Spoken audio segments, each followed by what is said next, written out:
Hello, everyone, and welcome back to another very special episode of CVTV.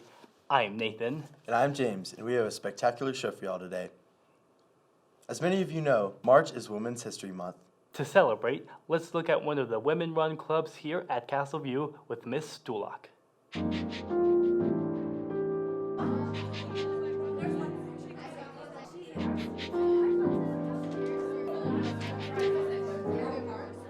We were looking for a name. That's kind of where we started, and we wanted it to be cute, but also have our ideals in it. So we came up with a book gals, and then gals stands for Girls Amplifying Literature. Me and Kate, who is my other co-founder, we had an AP seminar last year, and we did a lot of studying towards the end of the year on just women's rights and all that sort of stuff, and we just kind of realized that we were kind of lacking a book club that was specifically focused on that. And we're both very type A perfectionists, want everything to look good. So we were like, why don't we make a book club that's just for girls, that's centered around those foundations? We really wanted it to be a little bit more loose than reading a book in class. So we came up with the idea that you could just kind of choose the book based on the theme of the month. I love all of the friends that I've made so far, and we all have a really nice, we have nice conversations in the clubs, or the meetings are super nice and comfortable, and we all can have a nice conversation with each other, and it's never awkward at all, which is really nice. Well, I think we're all trying to just bond over one interest kind of during a hectic time, and I feel like books has kind of died off over the years, if that makes sense. Less people have started reading them, and so now that we all have this kind of shared interest that we all can bond over, it's a nice little break in the day, and it has something to look forward to.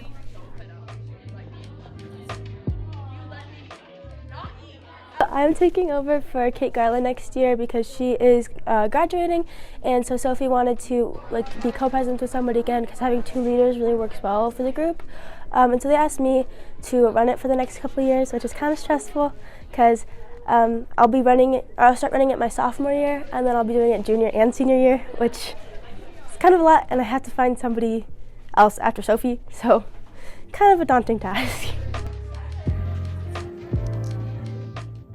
With the new term starting, NHS is a valuable resource for tutoring for students.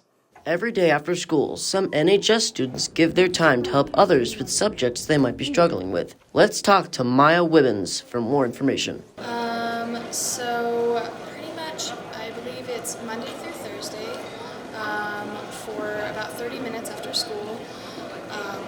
NHS members come into the library and we offer tutoring in various subjects, ranging from math to English, chemistry.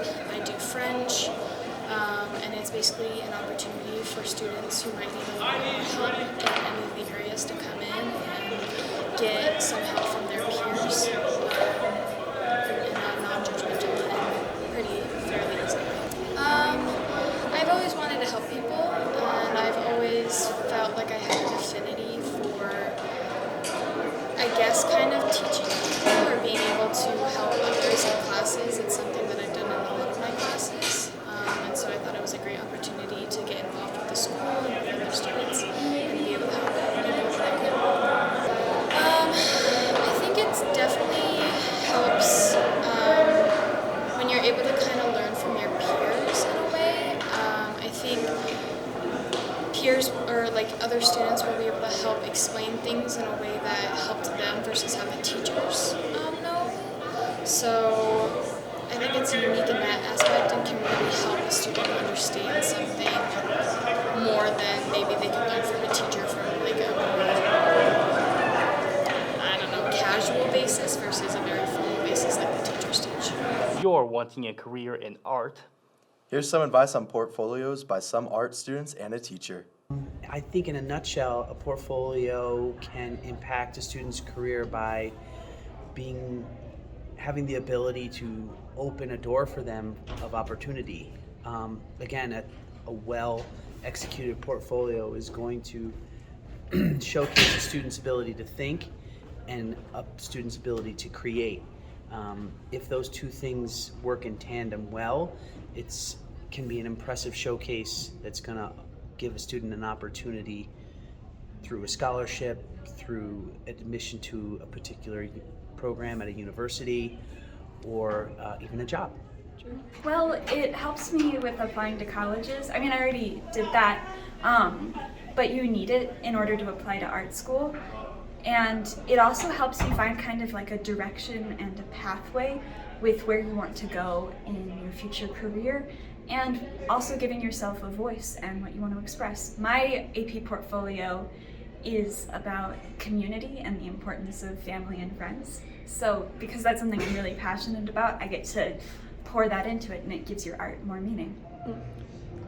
I don't know if anybody should like exactly start a portfolio, but it's definitely something fun you can do to take your art to another level, something different.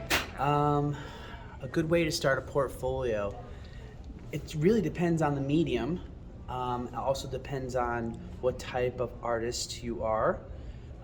Starting a portfolio could be simple as sketching. It really is about the progression of an idea. It's not just a one and done piece. You should be thinking about how to create a cohesive body of work over a duration of time. It's not something that you're going to create in a week.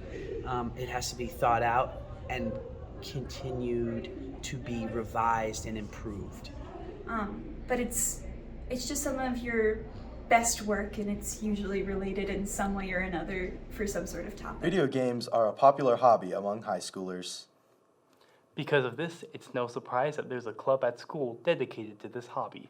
Let's take a look at the club and meet the guy who runs it. Hi, I'm Joseph Hearn. I lead the video game club here at Castleview High School.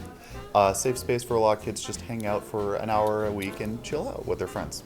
So when you enter, you'll just see like a bunch of setups around for Switches and Wiis and stuff, like Nintendo consoles mainly.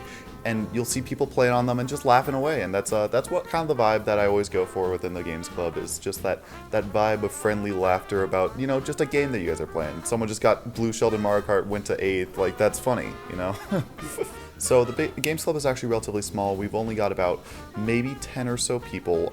Because of how informal it is, it doesn't really matter how many people come in. So as I mentioned earlier, the main games that we play are mainly those Nintendo games like Mario Kart and Super Smash Bros. Super Smash Bros. Is a big one. If anyone knows me, you know that I just play that game a lot.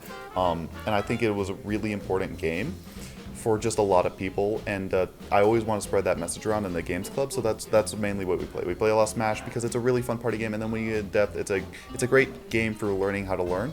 But we also have that Mario Kart, and occasionally we bring in a Wii, and we have Mario Kart Wii, and sometimes Super Smash Bros. Melee, a 20-year-old game that's still kicking along with a competitive scene that's still larger than 30,000 people.